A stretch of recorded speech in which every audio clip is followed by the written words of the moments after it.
fantastic content on a semi-weekly basis. And with me this week is fucking nobody. It's just me. You got me, and we're talking about League of Legends. Now, guys, I just wanted to give you a brief status update on what's going on with the cast and crew. Zill has been buried under mounds of coffee. His shop is one of the only open in the pandemic, so he's like insanely overworked and doesn't have any time off. And I just didn't feel right being like, hey, man, you need a podcast. And Astros wanted to talk about LCS, but I didn't want to talk about LCS this week. So instead, I just decided we'll roll solo for the time being, see how that works. If it does, fantastic. If it doesn't, then who knows? I may let those guys record an LCS podcast in addition if that's something that you guys want to talk about. Right now, the big shtick in the LTS is the whole double lift trade. So that's super interesting. But that being said, other than that, I don't really see a whole lot of like merit to LCS. Like Cloud9 stomped, that was expected. G2 somehow managed to win EU despite the fact that they lost to Mad Lions, which was unfortunate because I don't like G2. And other than that, okay, Spring Split is over and nothing changed. Uh, anyway, what I wanted to talk about today is climbing. Like we have that's kind of the heart of the show anyway, and we've had a lot of action on the Discord lately with people talking about how they've been having a hard time climbing, how they feel like they're stuck in Elo hell, and I don't know how many times I've discussed the topic of Elo hell and how teammates hold you back and whatever, but I understand. I mean, I let's just start here. I'm going to preface this entire rant with there is no Elo hell. It doesn't exist. It's not there. If you're good enough, you'll climb. If you're not, you'll stay roughly where you are. And the catch to all that is basically this. It is not one game that determines your rank. It is not 5 games that determine your rank. It's not 10, 20 games that determine your rank. It's hundreds of games that determine your rank. And those things in aggregate over time will make that one game where some dumbass Renekton main in the top decided to actually int you. That happened to me like 3 games ago. Where he actually ints, I mean, like runs it down every lane and just stands there and dies. Yep, it happened to me. It's one of the most tilting experiences in League, and it's even worse to know that nothing will happen to that guy. And I know that because Riot doesn't really have an algorithm for detecting that. And for better or worse, they don't want to accidentally ban somebody who's just playing like crap. Okay, I get it. I don't agree with it. I feel like you could hand out some milder punishments like okay, maybe it's time for you to take a break, John Feeder, because you accidentally fed and maybe you don't need to play League again for another hour. Like just take a break. And if you were inting, well now you're not. And if you're accidentally inting, well maybe you can mentally reset a little bit before you come back. I don't think it has to be you're just banned. But regardless, here we are in an age where that one game feels like shit. I lost LP. I have to win a game just to make up to get back to where I was before I ran into that piece of shit who, deserves a fate worse than death, whatever. And I feel beaten. Beaten in a way that the game outcome is not in my control. And I hate that because it doesn't feel like I can play well and win. It feels like I can play well, and despite my best efforts, I lose. And it could be anyone on your team doing that to you. And thus, it fuels this concept of, well, it's an elo hell, right? Because I don't have the agency to carry myself. And to that end, I wrote a post on Reddit that got some traction, not a lot. But basically, I said the cause for a lot of that is the anti snowball mechanics that Riot pushed. I can't snowball the game to me just straight up winning it. It has to be a team win, right? It has to be this this concept of like my team pulls through to translate my lead. Because so I was talking to Exiles about this, and okay, before I go too far, the obvious flaw in this logic is that, oh, well, if somebody feeds, then they're just creating one guy who's ahead, and then the team has to win, right? Well, okay, that's fine, but what I'm talking about is the situation where you are the shining star in a pile of crap. You are the diamond in the rough that's supposed to be the guy that's going to carry your team. Your team is looks like this. Top is 0 and 3. Your jungler's 1 and 2. Your bot lane is 1 and 4 and 1 and 4. And you're mid and you are 12 and 1. Okay? Theoretically, the team is supposed to play around you and you have a chance to win the game as long as they keep you all alive. That's cool. I hope you have a champion that has AoE damage for this analogy, but let's say that. That's the scenario. Their team is just generally like 2 and 0, 3 and 0, 4 and 0, 4 and 0. So if you add up their team, or they're 13 and 1 or something, right? Like in total, and you are 12 and 1. So we're balanced, right? Except you're the diamond in the rough. You're the one to be carrying this game, and you need to get ahead. Cool. The problem is, due to the anti-snowball mechanics, if you die, you give up 3 kills worth of gold. You give up 1,000 gold. Okay. So now you can't carry your team actively. You have to sit behind essentially 4 other wet bags of sand and try to win the game behind meat shields that may not be willing to be meat shields for you in order to win a game. If you connect the dots on what I'm saying, this game is largely out of your control. You can't turn that around. You can't hard carry that. Or it's going to be exceptionally rare that you can. Even if you crush, the game is out of your direct and complete influence. I don't necessarily like that. Conversely, people will say, well, it just sucks to have like a top laner crush the other top laner and then the game is out of my influence. Okay, I mean, I get that. But if that guy won and that guy got ahead, then that guy's going to be a monster. And like I said, even if you use the converse logic to what I'm talking about, well, if one guy can't go 12 and 0 then carry, then one guy can't go 0 and 12 and lose the game, right? Because individual advantage doesn't matter. You just said that. So then individual loss doesn't matter. You just said that. The problem is the guy with the individual advantage is still useful in a team fight. The guy with the individual loss, unless he has a lot of utility in his kit, like a support, probably isn't. So he's a non-entity in a team fight. Okay. Um, unless of course he has CC or some other thing. What I will say is the anti-snowball stuff de-emphasizes the early game, which I think is probably the definitive part of the game experience. The gameplay is laning phase. Laning phase needs to have value. It needs to have value beyond tilting your opponents into quitting. And if it's that kind of value, and if it's to have that kind of meaning, there needs to be a way to transition an advantage there into winning the game with the ability to play aggressively. Bounties and kill rewards and anti snowball take those aggressive decisions and add so much additional risk to them that you're foolish for extending your lead meaningfully. Right? Like you have to push it into team play, even if you're not ready to do that.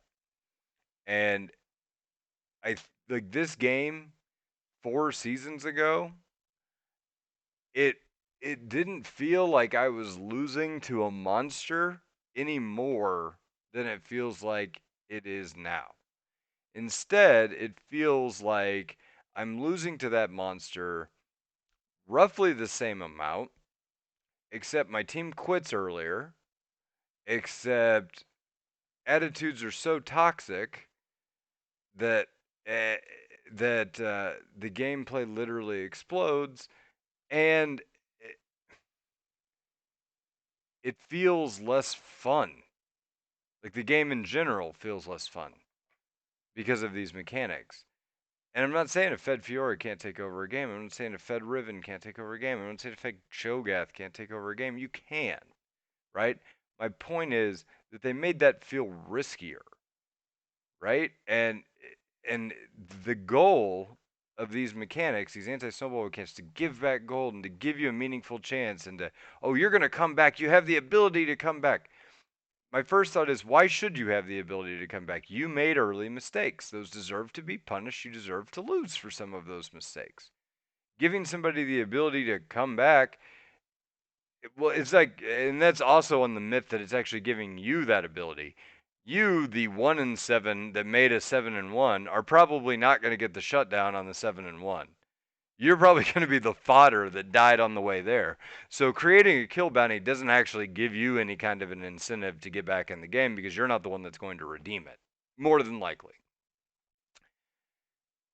That being said, moving forward with the same train of logic, if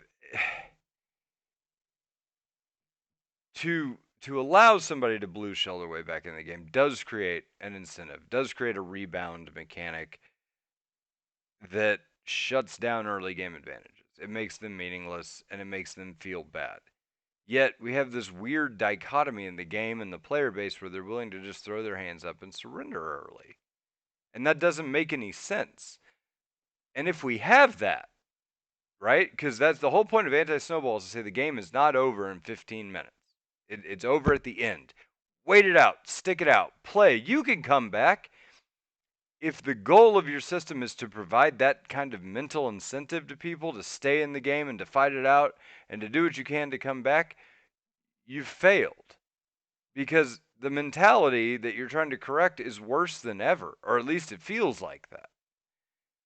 And if it feels that way, then either your blue shells aren't as meaningful or you just need to be done with them because regardless, the same kind of stuff, you know, it, it's still semi working, but yet if the reason it's working is because people quit, not because it's like you can just play balls to the walls until you're done, right? To me, like if you go 4-1 and you die, you shouldn't give back half of the advantage you created. It's hard to go 12-1. It's hard to go 6-1. It's hard to build that kind of an advantage, right? Why should somebody give all of that back on your first mistake? It doesn't make sense. But I wrote this Reddit post bitching about that because in my mind, the state of comeback and kill rewards are directly related to the mentality of league players in general. And I don't know how that works, and I don't know that it should be that way, but yet you'd be a fool to think that it isn't. And I don't know how much of that is streamer mentality. I don't know how much of that is the, like, I don't know, the go next movement. I don't know a better way to refer to it than that. Like, oh, well, you have a limited amount of energy to spend on League, so why waste it on a game that's blah, blah, blah? Just go next. Those things are kind of like like the anti snowball stuff doesn't even touch it, it doesn't impact it, and therefore, why does it even exist? It just punishes the players who try to actually snowball the game. Okay, so all that said, we were talking about Elo Hell, and that was my topic. Elo Hell is directly, in my mind, related to the ability to snowball or to anti-snowball. Because all of the things that feed the concept of Elo Hell is that the game is out of your control, is that there is nothing you can do. So I'm stuck with the mistake of others, and thus, because of other people's mistakes, I can't move forward. I I understand that feeling probably better than anybody. I've been a support main for however many seasons, seven seasons now. Uh, the game is often largely out of my control to just directly throw on my backing carry in the most traditional sense. I don't really have that. What I do have is the ability to set somebody up. I do have the ability to make plays. I have that in an elo where it's underappreciated. I should feel like elo hell is real. I should, by all intents and metrics. And that would make sense. All of the things that feed elo hell, I experience on a daily, weekly, monthly basis. But I will be the first one to tell you that your play is the most significant determinant of where you are at. Your play is the most significant factor, right? If I put an LCS pro in your shoes, would they climb? You'd say, oh, yeah, sure, they would. They're really good. But I'm better than where I'm at, so I should be climbing. The reality is, if you look at the math, you probably will over 1,000 games. If you're silver 2 and you feel like you're gold, okay, you are within the elo where you're at. Like you're right there. Yeah, you're within a couple hundred points. Okay. So you should win slightly more games than you lose. And if you win 51% of your games because you are damn close to where your elo should be, right? So I mean, you are in this example. You're gold, but you're currently silver 1, silver 2. That's what we said, silver 2. Okay, you're 200 elo off. That's not a lot. That's 10 games discrepancy, like 10 wins off of where you want to be, not counting promo series. Okay, so you're 10 wins out. That's not far. Okay, but you are a 51 percenter because you're real close to where you should be elo wise. You're winning half your games, you're losing half your games, but you're a little bit better than where you are. So you're 51%. So for every 100 games you play, you win one more. Stop and think about that. If you are truly gold 4 and you're going to climb to diamond, or not to, to gold, keep saying diamond. If you are truly gold 4 and you're going to climb to gold, it would take you 1,000 games if your elo is truly gold.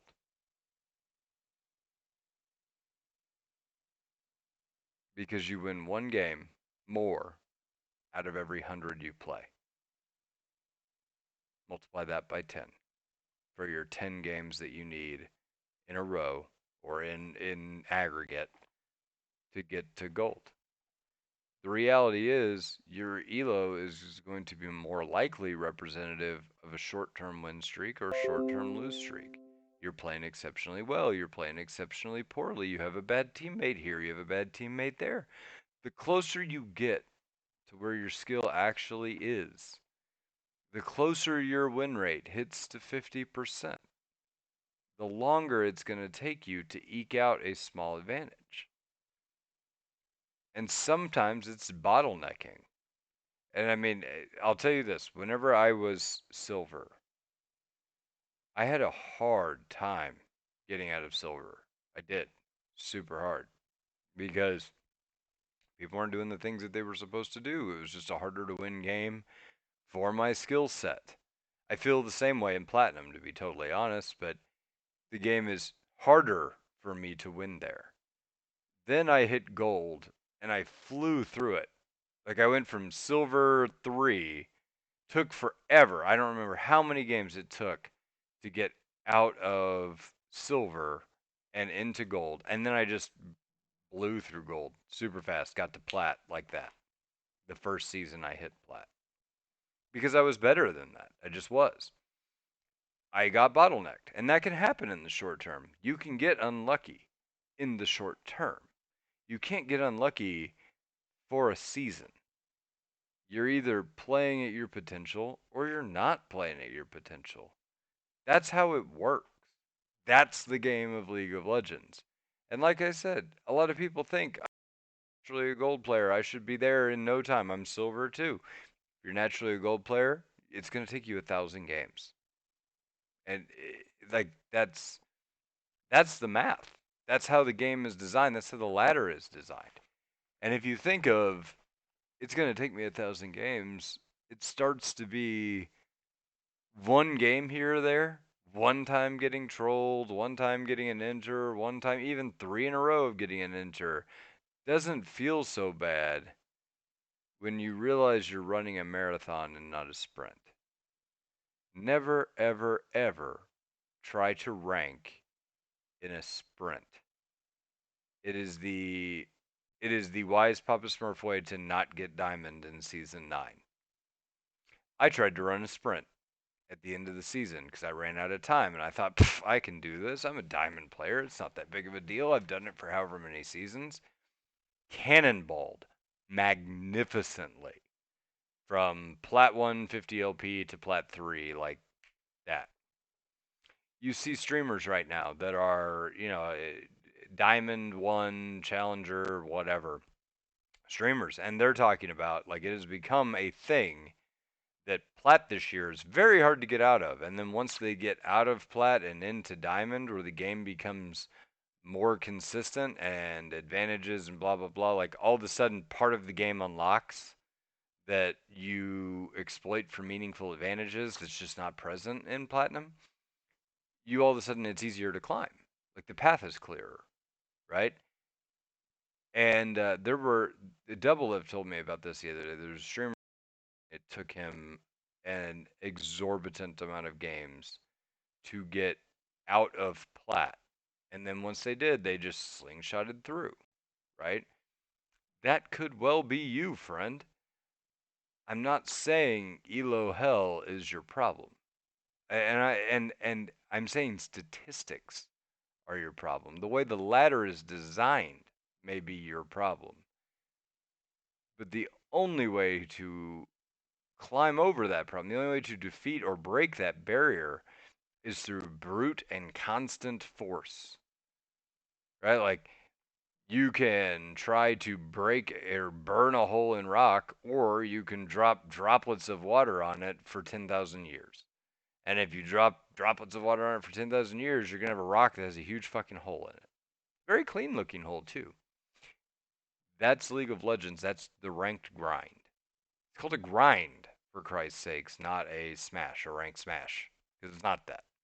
So, now that I've said Elo Hell doesn't exist, it's a matter of statistics, it's a matter of playing for a long time, but it feels super fucking bad to play the game. I wish there was a way to address this.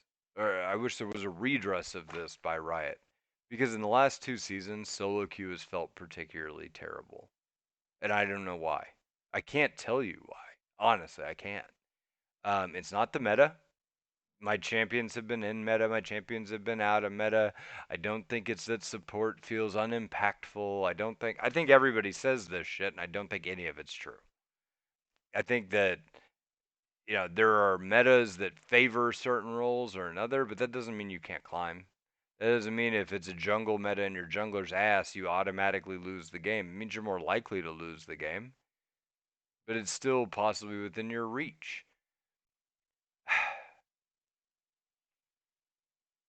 I struggle with this line of thinking. I struggle with all of it. And the reason that I struggle with a lot of it and telling you these things is because I literally hit the end of my fucking rope this week with ranked. I was ready to walk away from the game for a long period of time to I mean, I don't mean like long as in forever, but like long as in I'm going to put this game down for 2 weeks, 3 weeks, a month, beat a Zelda game or something, and then come back to it.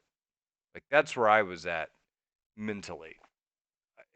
It had gotten to a point where I felt like no matter what I was doing, I wasn't really having an impact. And the reality is, I wasn't. But now that I've given it a day or two, now that I look at it in reverse, I wasn't playing well. The stuff that I was doing wasn't working. And that's on me. I need to be the one to adjust those things. I need to figure out why it's not working. I need to stop looking at everything else that's not working, make some changes, and fix the system. And that's the beauty of this game. That's that's the part. Okay, Magic the Gathering analogy. I have a deck. I built it. I think it's great. It's going to work in this way, the way that I've designed it, X, Y, and Z way. These cards are going to combine together to be something really fucking cool, and I built the sum, and I know how it works, and on paper, this is just a kick-ass idea, and it's going to work. And then I try it, and it doesn't work, and I get frustrated, and it doesn't work, and it doesn't work, and then it pops off, and then it doesn't work, and then it doesn't, and then it pops off again, and then it doesn't work, and then it doesn't work, and I start going, okay, I have proof of concept, but I don't have consistency and I don't know what's wrong. Maybe I need to make some changes. So I sub out a card here or there. I give up a little bit of emphasis in this area for stability in others. I make changes to what I'm doing to make my overall approach more effective. And in Magic, that feels fine. I'm swapping out cards for Christ's sakes. Yeah, it hurts a little bit because it's like my mental like property that my intellectual property that I've come up with of how I'm going to put these pieces together. And I have to admit that it's not working the way I wanted it to work. But if I look at it without ego and I exchange power for stability in certain instances, all of a sudden things start clicking together and working. And that shouldn't be an ego hit. But if it feels like it is, then that's a problem with my mentality. Because it's also the fixes are also my intellectual property. The fixes are also me doing something to make it better. And that is part of the ranked climb. That's part of your experience, and that's part of what you need to move forward. Right? Like, I have all those same feelings. I just ranted about how anti snowball is stupid. I just ranted about how I am in a role where the game can often be out of my hands. And it sounds hokey to be like, well, if you focus on improvement every game, then this game doesn't matter. And it feels like shit. It feels like shit whenever you lose and you're just down LP. You're like, God damn it, the one tangible thing that says how I did this game says that I am worse than I am. The numbers went down, right? But did I play worse? Is what I'm doing working? Was this game out of my control? Because some games are going to be out of your control. Some games you cannot win because your team will lose or somebody gives up or you have a Renekton that actually ints. Those games are out of your control. And you know what's fucked up? I actually get less mad about games that I had no chance of winning than games that I could have won and failed. And a lot of people, it's the opposite. They get more mad when the possibility of winning is not even present. Like it's a fixed game. They get more mad about that. I guess I can understand that. I mean, I can. I can understand that mentality. It's a fixed game. You shouldn't be. It is. Okay. However, if I'm playing ball, like the hide the ball and slide the things around under the shells, and then you pick which shell, and there's no fucking ball, and I know the game is rigged, why would I get mad about losing? It's the predetermined outcome. I should be mad about playing, or that I was stupid enough to play in that scenario, right? How do I counter that to League? It's like going to a casino and gambling. You know you're going to lose some. You have to. Nobody goes to a casino and wins. You pay to play. That's the ante for sitting down at the table. You're going to have some of those games that are completely out of your control. Unlike a casino, you're also going to have games that are completely out of your control and you win. That nothing can go wrong. You just win. I had one of those the other day. I played like shit. I had a Shyvana carry the dick out of me. It felt great, right? But I wasn't upset about that. I wasn't upset about being carried. Somehow I felt like I deserved to be carried. I am wise Papa Smurf. I should never lose a game. But that's not fair either. I should be more critical of that game because I did nothing. I didn't do anything to meaningfully improve my chances of winning, right? And I think that's the catch is you've got to focus on the fact that you are improving your chances of winning, your chance of winning. But there's always a coin flip at the end. You can push the game to 99%, and there's still a chance that you roll a natural 1 on 100-sided. That happens, man. It really does. And that's the heartbreaker. But if you are good enough to push the odds to 99%, you're going to win your ass off over the course of that marathon, right? That needs to be your focus because that needs to be my focus.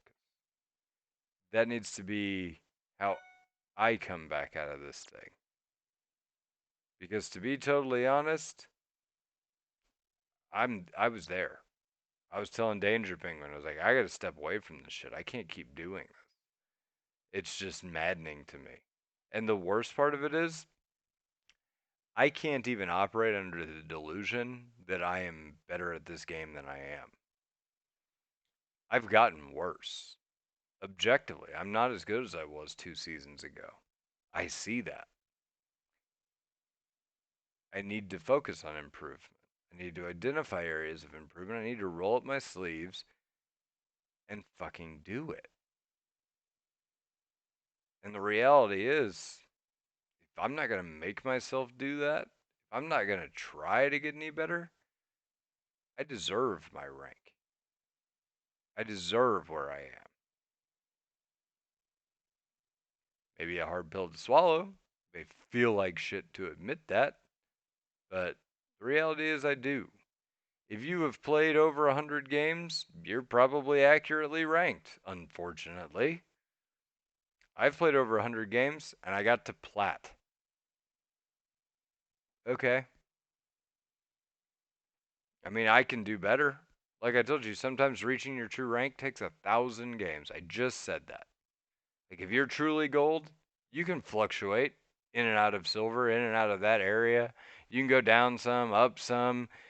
You know, just because you're silver 4 doesn't mean you couldn't be silver 2 or gold 1. It doesn't matter. There's a range there, and you're gonna your elo rank is always gonna look kind of like a heartbeat. It'll go spike up, it'll go down, it'll go, but it's the general trend that you need to look at. And as long as that trend is on the rise, you're doing all right, right? Like right now, I am at a frustration point of this game because I'm at a 50% win rate at Platinum 4 after 110 games. That is a low amount of games in a season. 110 is not a lot. But in Plat 4, I have a 50% win rate. So that tells me that if I continue at this rank and I do nothing different, either I'm investing 1,000 games to get back to Diamond, which I probably don't have the time to do, or I honestly need to focus on improvement so that I'm not a Diamond 4 player in Plat 4. I'm a Diamond 1 player in Plat 4. Then I'll climb faster. If I have a 60% win rate, then that 10 games I get in 100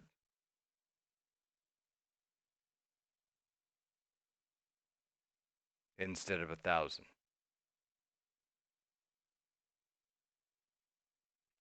That's meaningful. That's a huge difference. First thing to do to improve, look at the champions you were successful on. Figure out why you're successful on those champions. Are you a meta whore?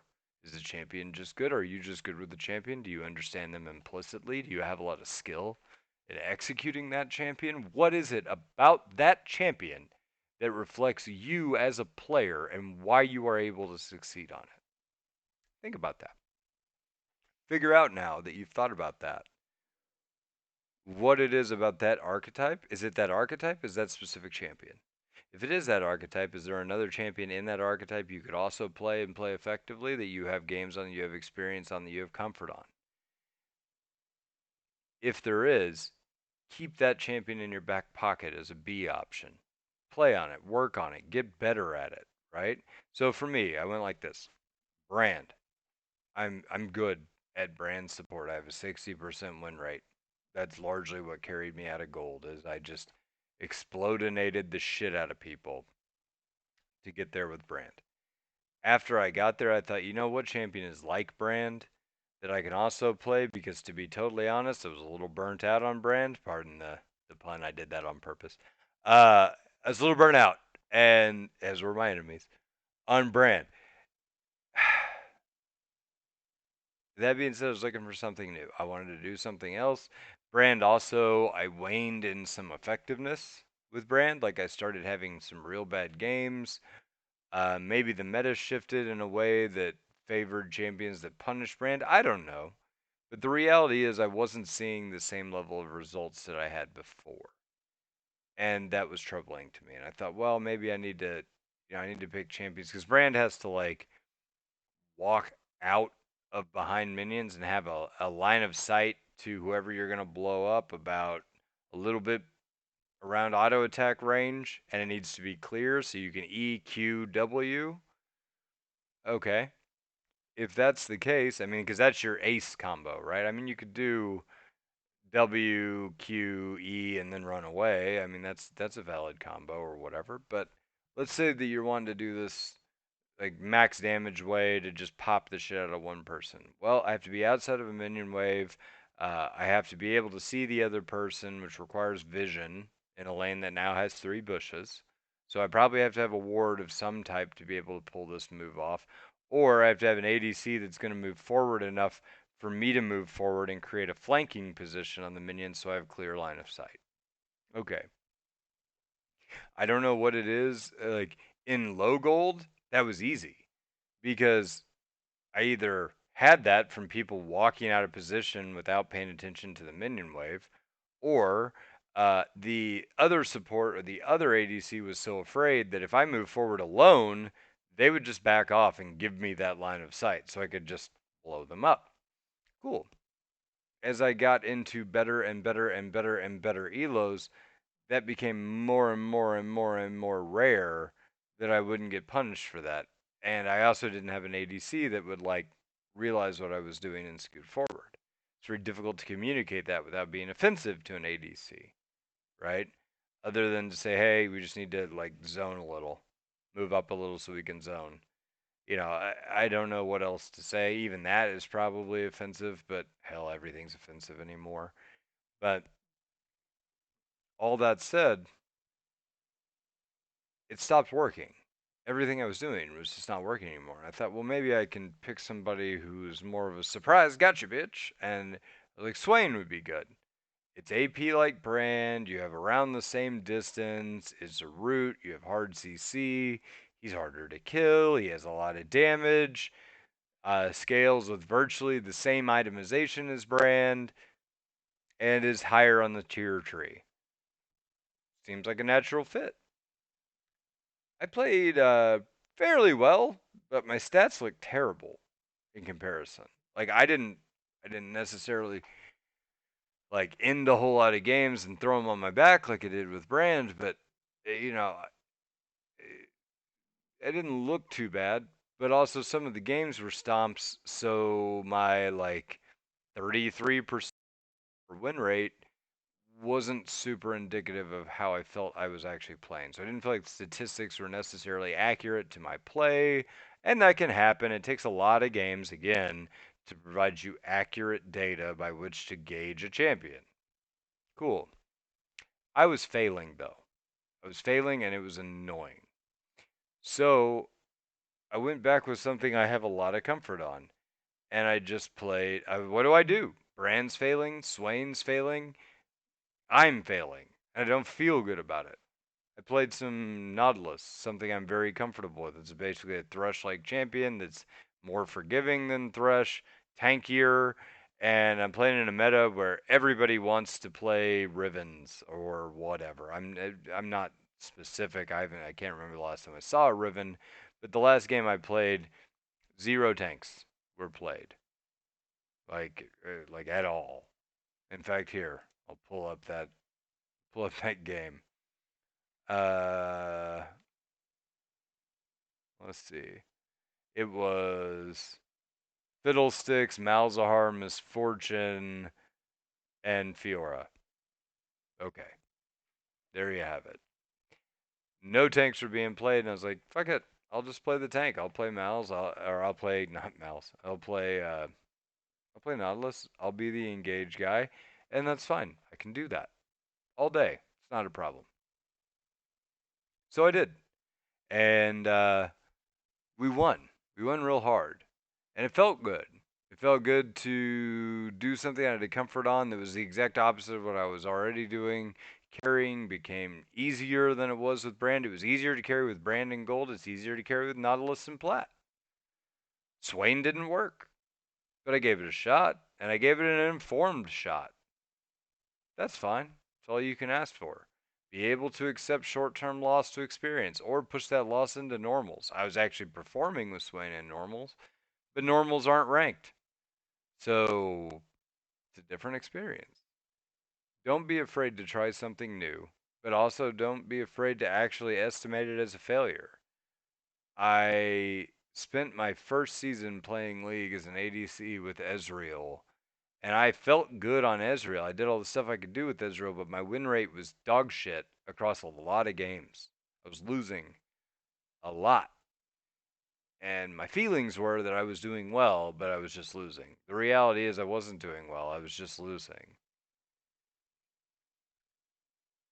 Excusing your own crap and focusing on the crap of others is the easiest way to not only lose the game, but lose a series of games. To feel bad about the game, to dislike the game, to stop playing the game. I know. I almost did it myself. Personal accountability. That's where it starts. I talked to Double a couple of weeks ago, 3 weeks ago, a month ago. I don't know. It was before we podcasted about it. And he was talking about uh, getting coaching, which is weird as a thought because, like, I usually give coaching. And I didn't really think, like, one, I know what I need to do to get better. And coaching to me has always been something that I've always wanted to do when I'm like plateaued, right? Like when I'm at my peak. Because I feel like all I'm going to do is talk to somebody who's going to tell me the things that I already know to do. The reality is that's ego talking, and that's because I don't want to receive that feedback, and I'm protecting my own sense of, I don't know, ego, my own arrogance. I just don't want to hear from somebody else what I could be doing. Yet, in every other aspect of my life, I don't mind any of my peers being like, oh, yeah, you can do this better, right? As a lawyer, if somebody says, oh, by the way, here's a form for doing what you're doing, it's a lot easier. I'm like, oh my God, thank you. Why wouldn't I feel that way about League? I'm just being arrogant. So what I think I may do is I think I may sign up for a coaching session, record it, and have me getting coached be a thing. So that one, it reduces the stigma of getting coached, and two, uh, It's me receiving feedback on my own mistakes. Or hell, maybe I'll even coach myself, though I think that would be of less value. But I could look up some games that I have played and point out 100 mistakes that I make in them. Right? Me making my own mistakes and pointing it out. Maybe that's a value. If that's something you guys want, I'll do one of those. I might do one anyway, but I particularly will if that's something that any of you think that will help you get higher, because that's the whole goal here, is to enjoy your experience with the league, figure out how you need to get better and execute on it. Tom, the old man, good dude. He is in a moderate state of denial about where he's at on the ladder. He's in iron. He complains constantly about his teammates, and he's complained about them in the coaching request section for as long as I can remember. And I've tried to help Tom. I've talked to Tom about what he needs to do and, record games. Let's go over them. We can talk about how to get better. And I'm still offering that to him. But the reality of it is, until he realizes some of the things that I have talked about today being the core behind why he's not getting better and being the core behind like why he's not playing well, he's not gonna get better. He's just not. And I mean the thing is getting better at low elo is actually really easy. It's like leveling a yeah, it's like leveling a character in an MMO from 1 to 10. You're like, "Wow, that went fast." It's leveling from like 99 to 100 that's hard. That's the part where you're actually having to devote time, energy, and effort. You know,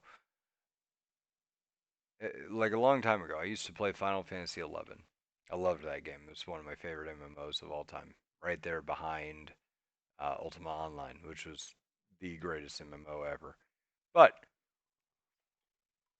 I also played regular EverQuest. I like that one a lot. But the reason I want to bring up Final Fantasy 11 is it's a very good analogy for League. You can do everything on your own until about level 10. After level 10, you got to get into a group. If you die, you lose EXP. So you rely on your group. You also, it's a skill to figure out when to abandon a hopeless group and move on. It's a skill to figure out how to avoid death and when death is better. Because shit, there are times when it was better for me be the one that dies and the party not reset versus having to do a full wipe, get back to where we were, clear out everything, loot everything, do all the stuff we were supposed to do. Now I'm not just down recovery time on my EXP, I'm down recovery time on getting to where I was and then recover like just getting positionally back and then recovery time on top of that. A lot of times groups just broke up and got hopeless. I had a group of people I would never party with because I knew they were hopeless, pain eating morons. Solo queue is like that, except you don't get to choose your group. You are stuck with these people for as long as you're in there. If you don't get to choose your group and that's not a skill, then the skill becomes making the best of what you've got. The skill becomes improving yourself, regardless of what those people are doing. The skill becomes you individually being a stronger presence. And if you are able to do that, if you're able to actually learn in the games you play rather than to just go on autopilot, if you're able to just improve in the games you play rather than just go on autopilot and grind out games, it won't take you 1,000 games to get from silver to gold 1 or to gold 5, 4, gold 4. It won't take you 1,000 games to get those 10. It will take you less than that because over the course of the games you play, you're actively getting better. And I'm not saying that that's true of just silver. I have had friends that I have played with since season 3 that are still silver. You can play thousands of games and get no better at this game, or you can play a handful of games and get way better at this game. What matters is what you're focusing on. What matters is you and your attitude towards improvement. And if that doesn't change, if you're just playing to play, then fine. I hope you enjoy the game because you're not working on getting better. So this is the game you're going to play forever. And that's fine. If you enjoy it, great. That's what it's all about at the end of the day. I don't enjoy sitting still. Well, I mean, literally, I do enjoy sitting still. That's why I play games. But you get my point. Is I don't enjoy putting in effort and seeing no return. I like the feeling of pushing myself. I like the feeling of success, of reaching my goals. That's what this is. League is a race against yourself. It's not a race with these other people. And I wish that that race were a little bit easier for you to just grapple on and do yourself. It's not. That's the game state we're in. It's a team game. Make yourself a better part of the team. You know, if you're, you know, if you're the LeBron James of your team, it doesn't matter if you're on the Heat or the Cavs or wherever. You're going to be good. The team's going to be good. That's your job. That's your role. I guess unless you go to the Lakers. But anyway, uh, team's going to be good no matter what because you're on it. And if you're the focus and if you're working hard to get better, this game doesn't matter. This particular game does not matter. The next 10 games don't matter. The next 100 do. Savior mentality. It's natural, it's human to be negative whenever negative shit happens to you. It's natural, it's human to be hopeless when hopeless shit happens to you. It's hard not to be. I don't know that there's anything Riot can do to change human nature. I know that there's something that you can do to change how it affects you, and that's what you have to do. And if you don't, well, you'll probably plummet rather than climb. Well, okay. This public service announcement has been brought to you by Wise Papa Smurf. I hope you guys enjoyed it. Normally there would be more like comedy in one of these podcasts, but since I got nobody to bounce off of and it's rant mode, I didn't have pre written material. That being said, I do want to tell a story that's kind of funny. So, before we did our Valorant episode last time, uh, Astros was looking for one of the Valorant keys. It was going nuts for it, right? Ponderous got his key. I'd been watching streams. I hadn't gotten mine yet. And Ponderous posted in the general channel.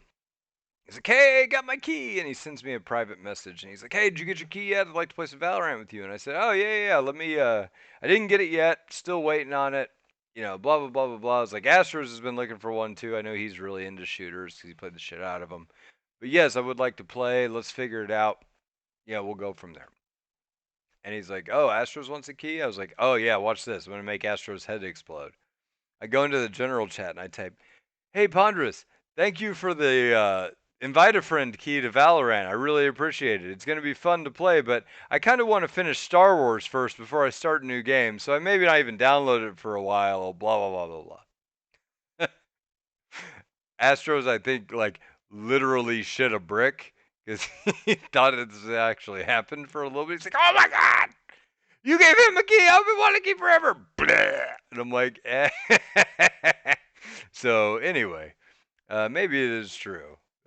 Lola podcast, old men poke a suicidal teen is an accurate depiction of what we do around here. But now me and Astros and Ponders have been playing. He's unfortunately very good at the game, so I can't give him shit about it. But regardless, it's been a good time. Um, so community, I want to bring you what you want out of this podcast. I want to cover a topic that you want to hear about. In the upcoming weeks, we're going to talk a lot about tempo, I think. We're going to have an episode about exactly what I mean by tempo. What's a tempo play? What can you get off the map? What is an acceptable push versus when are you over pushing? Um, what's too much? What's a good play? What's too much of a play? How long do you have? If you ping something and somebody doesn't go there, is the opportunity lost? How many seconds does that take? Tempo, tempo, tempo. That is one thing I want to talk about. Minion wave control is something that has been asked about before. It's very difficult to discuss in audio format without showing you things on the screen. and drawing it out, and you can see where the minions are and what's going to happen. Without a visual aid, that's a very hard thing to discuss, but I will discuss it if that's something that you want. What's something that you feel like you want to work on or you want to talk about that I need to bring you as content? Because that's where we're at.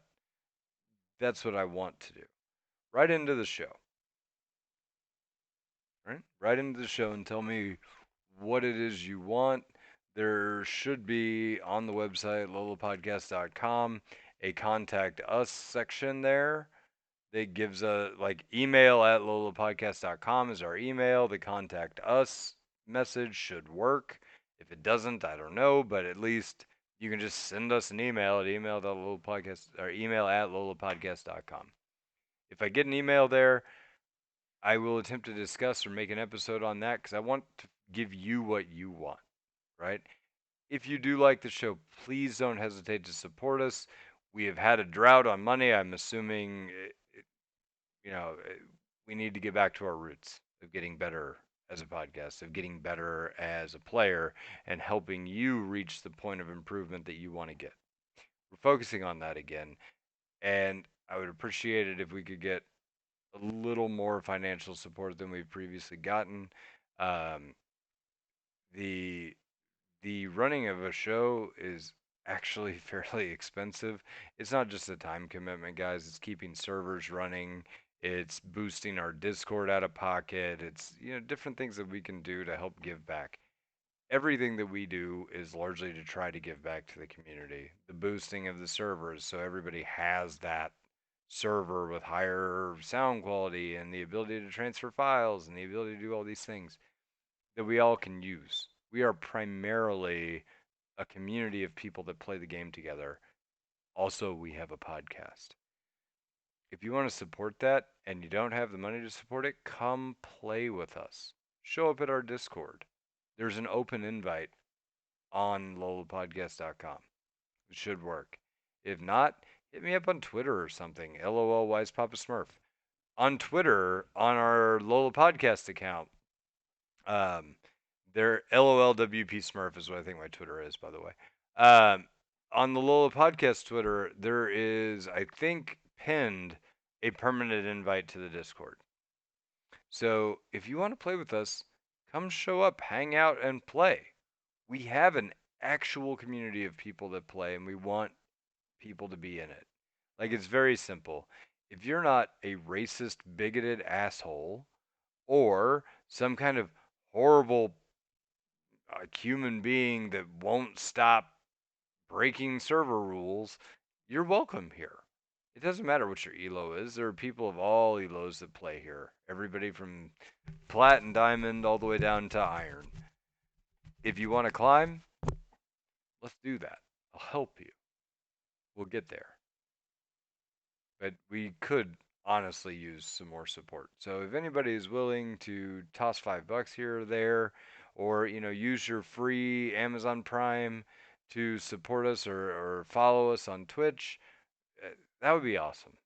Anything that you guys do that can be helpful to us, I appreciate because we do volunteer a lot of time to help make this thing happen, to give you guys something to listen to. And if you can give a little bit back, then that helps us give back to people who need it to climb. It helps provide for our community. It helps make me not pay server costs out of pocket. And, it, it helps the podcasters themselves know that they're not just talking to space when we record these episodes. So, thanks, guys, for your support. And, I guess we'll see you on the Rift.